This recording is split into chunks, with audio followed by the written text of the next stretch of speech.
Hello, Radhe Radhe सभी को। और सुबह के 3 बज रहे हैं। आज कन्या पूजन करना है, कन्याओं को भोजन कराना है, तो इसलिए जल्दी जग गई थी और आंखें तो खुलने का नाम ही नहीं ले रही थी। मेरी आंखें भी सूजी सूजी सी हो रही हैं। सुबह मॉर्निंग में उठते हैं तो इसी प्रकार से हो जाता है। भोजन भी कराना है। सुबह 3 बजे मैं जग चुकी हूँ और जल्दी से मैं काम अपना निपटा लेती हूँ। फिर मुझे कन्याओं को भोजन भी कराना है। पहले तो भोजन पकाना है, तो सबसे पहले मैं झाड़ू लगा दूँगी। उसके बाद में सारे घर में पोछा भी लगाना है। पोछा लगाने के बाद में मैं जाऊँगी स्नान करने के लिए और नहाकर मैं आ चुकी हूँ और उसके बाद मैं तैयार हो जाती हूँ। तो चलिए जल्दी से तैयार हो जाती हूँ क्योंकि किचन में खाना बनाना है और आज के जो खाने में बहुत ज़्यादा टाइम लग जाता है क्योंकि हलवा भी बनता है, चने भी बनाने हैं, साथ में पूरी सब्जी भी बनानी है और कन्याओं को बुलाकर उनको जिमाना है। और मेरा फास्ट भी है तो जल्दी जल्दी हाथ वैसे ही नहीं चल पा रहे हैं और जल्दी से चलिए भोजन बना लेते हैं। तो मैं यहाँ पर सबसे पहले बनाऊँगी सूजी का हलवा और एक दूसरे चूल्हे पर मैं बनाने रख दूँगी, गैस पर रख दूँगी, यानी चने बॉईल करने के लिए। जब तक चने बॉईल होंगे मैं तब तक हलवा बना लूँगी और साथ में ही सारी चीज़ों को और भी तैयार करती जाऊँगी। जैसे धनिया कट कर लेंगे और आलू टमाटर की सब्ज़ी बनाएंगे क्योंकि बच्चों को अधिकतर वह बहुत ज़्यादा पसंद होती है। तो मैंने यहाँ पर सूजी को अच्छे से पहले ही 1 दिन पहले ही साफ़ करके रख लिया था। सबसे ज़्यादा जो समय लगेगा वो हमें सूजी को भूनने में ही लगेगा क्योंकि इसकी बहुत अच्छे से भुनाई करनी होती है। धीमी आंच पे इसको भूनेंगे हम सूजी को और उसके बाद में हम सूजी का हलवा बनाएंगे। मैं सुबह मॉर्निंग में 3 बजे इसलिए जग गई थी क्योंकि हस्बैंड को ऑफिस जाना होता है। मुझे उससे पहले ही कन्या पूजन करना होता है क्योंकि उसके बाद वो लंच लेकर के जाते हैं और हस्बैंड के साथ में ही मुझे पूजा भी करनी होती है। हर रोज़ मॉर्निंग में मैं नवरात्रों के पूरे 9 दिनों में उनके साथ ही पूजा करती हूँ हस्बैंड के। तो जल्दी से स्नान वो भी कर लेते हैं क्योंकि वो तो ऑफिस जाते हैं और मैं भी 7:30 बजे तक स्नान करके रेडी हो जाती थी क्योंकि मुझे साथ में पूजा करनी होती थी। तो चलिए बातों ही बातों में हमारा जो हलवा है वो बन चुका है और अब मैं यहाँ पर बना लेती हूँ आलू टमाटर की सब्ज़ी। आलू बहुत ज़्यादा गर्म है, थोड़े से इनको ठंडा होने देते हैं, उसके बाद इनको छीलेंगे। बाकी की जब तक और तैयारियां कर लेते हैं। मैं यहाँ पर आटा गूंद लूँगी और सब्ज़ी मैंने छौंक दी है और उसके बाद में क्योंकि आटा हमें पूड़ियों का लगाना है तो सख्त आटा यहाँ पर गूंदना होगा मुझे। और मैं उसके बाद में रूम में ले जा कर के बैठ कर के मैंने आटा गूंदा था क्योंकि स्लिप थोड़ा ऊंची है और उससे अच्छे से मैं इसको नहीं गूंद पा रही थी। खाना मेरा लगभग तैयार है तो अब मैं कर लेती हूँ पूजा की तैयारी। तो स्नान करके और तैयार होके मैं सीधा आ गई थी किचन में। मैंने लड्डू गोपाल को नहीं उठाया था क्योंकि सुबह बहुत जल्दी थी और अब लगभग 5:30 बज रहे हैं। तो लड्डू गोपाल को मैंने यहाँ पर करा दिया है स्नान। उसके बाद मैं इनको रेडी कर दूँगी और उसके बाद में मैं कन्याओं को भोजन कराने के लिए पहले से ही सारा सामान व्यवस्थित कर लूँगी जिससे मुझे देर ना लगे क्योंकि कन्याओं को बहुत जगह जाना होता है। उसके बाद मैं आ गई थी, समय था इसलिए छत पर क्योंकि मुझे कबूतरों को बाजरा डालना था और साथ में बच्चे भी जग चुके हैं।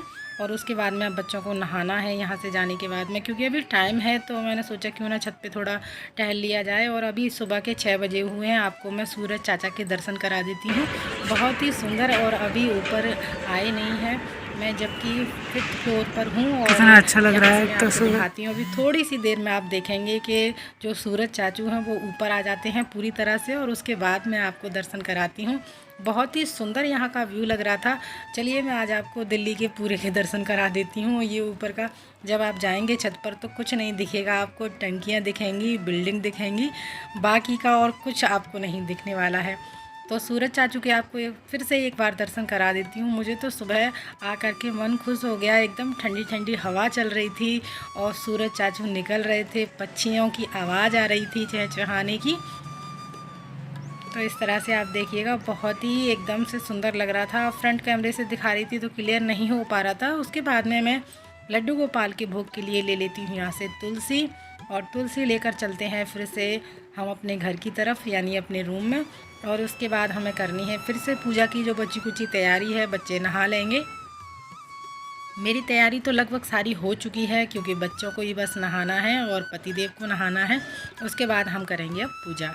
तो सभी लोग नहा चुके हैं और यहाँ पर बड़ा वाला बेटा है वो वीडियो बना रहा है और उसको भी पूजा करनी है साथ में। बस थोड़ी सी वीडियो बनाने के बाद में उसने भी हमारे साथ में पूजा की।